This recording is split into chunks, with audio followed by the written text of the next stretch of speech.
Welcome back to the Explainer-focused learners. Today, we're targeting something that literally impacts every single one of us, our finances. Taking control of your money, well, it requires way more than just staring at spreadsheets. It's all about having the exact right mindset.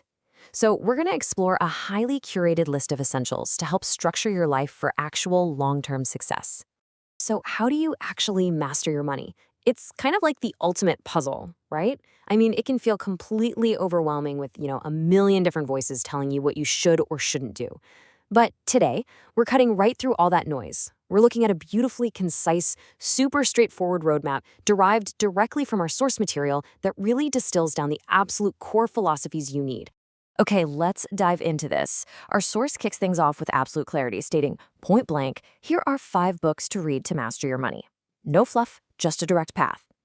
Now, while the source mentions 5, it specifically names 4 absolute heavy hitters. And today we're going to extract the core philosophies from those exact 4 to see exactly how they work together. Section 1, Personal Finance 101. Because, well, every journey to money mastery needs a really solid foundational starting point. Our source singles out I Will Teach It to Be Rich as the ultimate personal finance 101. But what actually makes this the foundation? Well, its core philosophy is entirely built on automating your finances. So instead of that really restrictive budgeting we all hate, the focus here is actually on spending lavishly on the things you genuinely love while absolutely mercilessly cutting costs on the things you don't. It's highly practical, and it literally sets the essential ground floor for your whole financial education. Section 2, the classic choice. Because honestly, some advice just completely stands the test of time. And this brilliantly illustrates our next essential title, Rich Dad, Poor Dad. The source explicitly calls it, of course, the classic. And the foundational philosophy here completely shifts how you view income. It establishes the absolutely critical difference between acquiring assets, the things that put money into your pocket, versus liabilities, which are the things that take money out. It's a massive fundamental mindset shift on that roadmap to financial literacy.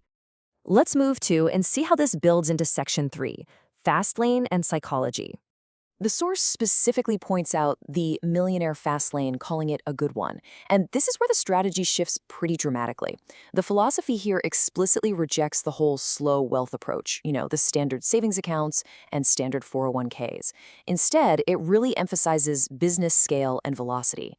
The core idea is to build highly scalable, high-impact businesses that completely decouple your time from your income. It's a really stark contrast to just standard asset accumulation.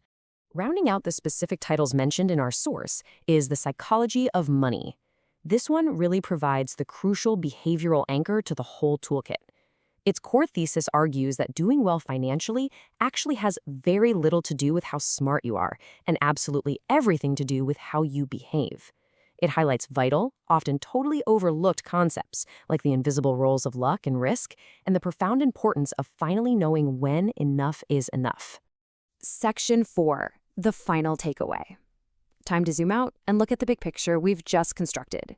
So, the crucial point is how these distinct philosophies lock together into the definitive list.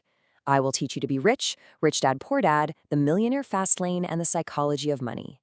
Together, they create a beautifully complete picture. You basically combined basic financial automation from Sethi, an asset-acquiring mindset from Kiyosaki, aggressive business scaling from DeMarco, and that vital behavioral control from Housel. Boom! A truly comprehensive financial toolkit. To bridge the gap between theory and execution, our source material leaves viewers with a highly practical, actionable final instruction. Links in the comments. It neutrally points exactly where viewers need to go to access these tools and take the next step the original creator intended. Which brings us to the end of today's explainer, leaving you with this incredibly important question. Which of these essentials will be the first step in your own money mastery journey? Are you going to focus on automating your foundation, acquiring assets, scaling a business, or maybe mastering your behavioral psychology? The choice is entirely yours, but the key is just to start applying these insights. Thank you so much for joining me, Focus Learners. Grab one of these core concepts, put it to work, and I will see you in the next explainer.